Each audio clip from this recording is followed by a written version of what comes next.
सिंध के ॿेटन ते वफाक पारां कब्ज़ो करण ऐं सदाती ऑर्डिनेंस वापस वठण लाइ सिंध एक्शन कमेटी पारां मुख़्तलिफ़ शहरन में एहतजाजी मुज़ाहिरा करे बुख हड़तालूं कई वियूं। बेहड़ में सिंध यूनाइटेड पार्टी, अवामी जमहूरी पार्टी, जस्कम ऐं ॿिनि कॉमर्स पार्टियुनि पारां सिकंदर सोडर, इकरार चांडे, कासिम खासरी, ज़फर सोलंकी, शबीर मंगी ऐं ॿियनि जी अॻवानी में एहतजाजी मुज़ाहिरो कयो वियो। नवाबशाह में कॉमर्स पार्टियुनि, सिविल सोसाइटी ऐं सिंधी अदबी संघ जे अॻवाननि मुजीब माछी, अली रज़ा ख़ासकली, अनिला रफ़ीक मला, सरमद मीरानी ऐं ॿियनि जी अॻवानी में नए इलाइक़े नवाबशाह खां सवें कारकुननि जी अॻवानी में एहतजाजी रैली कढी वई।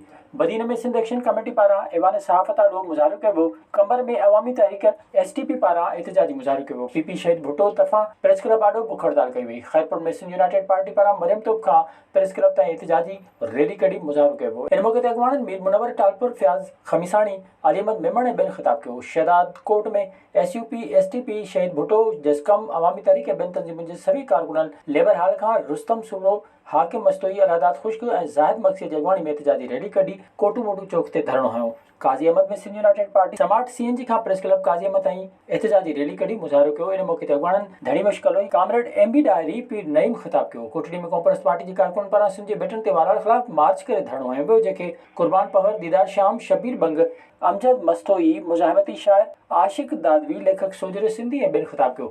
दौड़ में SUP कारकुन मुजाहिद रुस्तमानी, शम्स खोसे जी अॻवानी में प्रेस क्लब दौड़ अॻियां एहतजाजी मुज़ाहिरो करे सख़्त नारेबाज़ी कई। वारे में अवामी तहरीक पारां कामरेड मनान चांडे, कामरेड ग़ुलाम मुस्तफ़ा, कामरेड अलीगुल चांडे ॿियनि जी अॻवानी में रैली कढी वई। खिपरो में क़ौमी कारकुननि अकबर मरी, उस्मान कुंबर, हुसैन तर्क ऐं ॿियनि जी अॻवानी में शहीद चौक ते एहतजाजी मुज़ाहिरो कयो वियो। मिठी में सिंध एक्शन कमेटी जे सर ते एहतजाजी रैली कढी कश्मीर चौक ते धरणो हयो वियो, जंहिंखे उभायो, जोणिजो, साईंदाद, हंगोर जो, घनश्याम माली, मुश्ताक आसमानी ऐं ॿियनि ख़िताब कयो। नौशहरा प्रेस क्लब आॾो एहतजाजी मुज़ाहिरो कयो वियो। मुज़ाहिरे जी अॻवानी SUP जे महर विस्तड़े, ख़ादिम सियाल, SDP जे हबीब मशहूरी, असद चांडे, PP शहीद भुट्टो जे ख़ालिद चांडे, बशारत खोसो ऐं ॿियनि कई। कंदकोट में सिंध जे कॉमर्स तंज़ीमुनि SUP जे अॻवानी में सिटी पार्क खां कंदकोट प्रेस क्लब ताईं एहतजाजी रैली कढी धरणो हयो। इन मौक़े अॻवाननि सागर ज़री बिजाराणी, दिलमुराद ॾहाणी, शहनवाज़ मरहेटो, सदर अकरम बाजकाणी ऐं ॿियनि ख़िताब कयो। मान सईदाबाद में SUP पारां एहतजाजी मुज़ाहिरो करे धरणो हयो वियो, जेके शबीर बुर्डे, असगर सोलंकी, अयाज सोलंकी, अकबर भूपकाणी ऐं ॿियनि ख़िताब कयो। टंडे आदम में कामरेड मोहम्मद ख़ान पवर, बाग़ी मुजाहिद थईम,